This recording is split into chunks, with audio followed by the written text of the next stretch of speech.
banging away. We talked about. I think some of the things that we were doing well when we were winning was understanding that it takes time to get in position to win a game, so to speak. What I mean by that is you can't just have this mighty blow in the first drive of the game, or even a kickoff return for a touchdown. I mean, hey, that was a great play, and that was if you're talking about a boxing match or knocking a building down or cutting a tree down. I mean, you're just not going to swing the axe one time and knock the tree down. You got to keep chopping. You got to keep banging away, and as we kept saying, it's going to take time. You got to be patient. You got to be strategic. You got to be physical, and I think everybody bought into that. But when they kept narrowing the gap, we tried to prepare everybody that this team's very capable of that.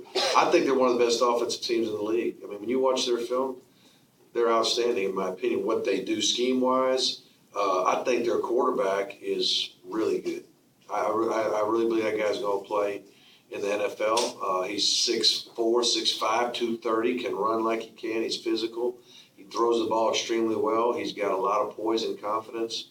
I mean, he's a really good player, and they're doing a lot of good things around him as well. So, and really year in and year out, their special teams have been some of the best in the league year in and year out. So we knew we had a challenge there, but we rose to it, and for the most part, had a really good day. Mark, talk about Jonathan Rump and what he's been through the past 2 months, and then come out. So happy for Rump, I really am, and not only was I happy for him, but his teammates were so happy for him just to see him get in there and play and play big. Made some big plays. That crossing route he caught kind of took the one-hand stab at it, and the long ball where he made the play. And I mean, he really made his presence known, and even became a starter on our punt return and block unit. He's finally healthy, playing ball, and it was just so nice to see him have a big day. What's Leonard been dealing with this weekend? Did you know that have to kettle runs a lot? Yeah, Leonard's shoulders just been sore. I mean, nothing he couldn't play. He played some, and we were hoping, like you said, we could play Carter a lot more if possible, and it's kind of cumulative. You play game after game after game, you get sore sometimes to the point where it's better to get as much of a rest as possible, and we were able to do that. How do you think Lorenzo? How do you think? Ladies first. We'll go ladies first.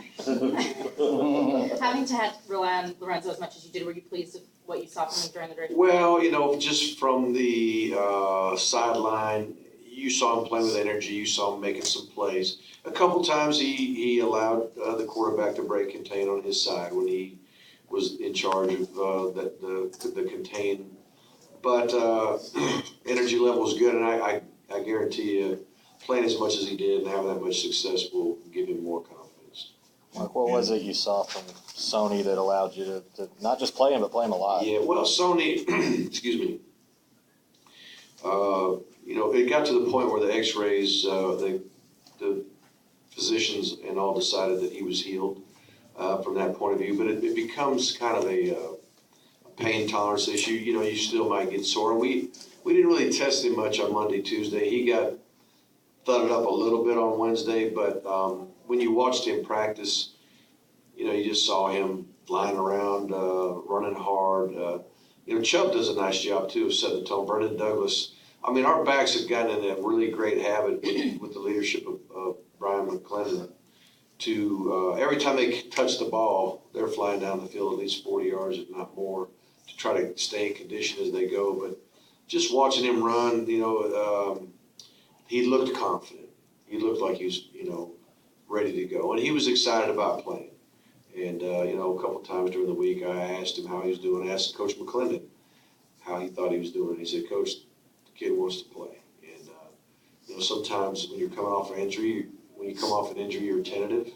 And sometimes you're ready to go. And his first run, he got some yards after, really good contact up the gut. I think he ran into a linebacker. And obviously that was a good physical shot, and he held up well, so that probably gave him confidence to finish the game. Mark, when you've been in the job almost 14 years, ups and downs, I remember the municipal room Oh, yeah. in 2006. I do and it too. wasn't a very good I do. thing. I hated this room. Yeah, but the past week, was that one of the more difficult ones you've had, or your program's had? It was a disappointing loss for sure. But I say it a lot, and it's true.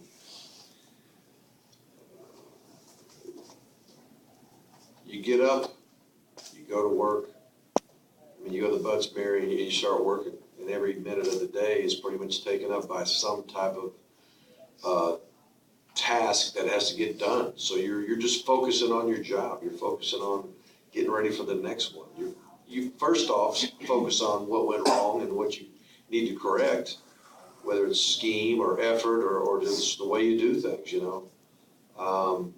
But you kind of get back to work. And so I will say I got some interesting text messages from people that kind of like when you go to church and they tell you they're praying for you, you know it's kind of bad out there, I guess. But, you know, it's part of the job. It's part of the position. And Coach Bowden, when I was at Florida State, said it over 30 years ago. If you can't take criticism, then don't coach. Do something else for a living. And if you're in a leadership position, then you're going to get it from time to time. But now, you know, how you're going to react to it is important. And I think everyone did a good job. With all that said, you had to be pretty encouraged with the way this started. Right. Yeah, I was. I mean, you just never know what's going to happen in the game. You don't know how it's going to go. You don't know how we'll play. Of course, that opening kickoff was just awesome.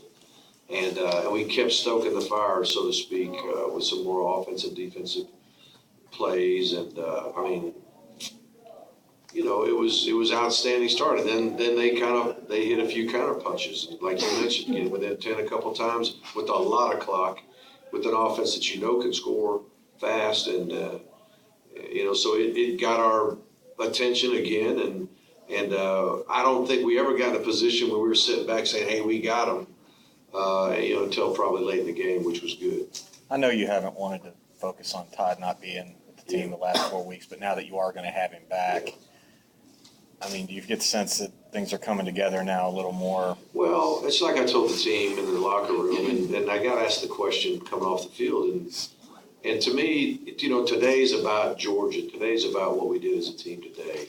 And like I said on the TV deal, you know, we love Todd. I love Todd. He's awesome. And I am thankful he's going to be back, you know. But I wanted to focus today mainly on what happened today. But when you do look down the road, I mean, obviously it's exciting to get him back and to get a guy like Sony feeling good. And you know, of course, Brennan Douglas showed what he could do again towards the end of the game. He's a very powerful back. So, you know, the more the merrier when one of the identities of your team is running the football in a physical manner. So it'll be nice to have, you know, more capable backs to play. Coach,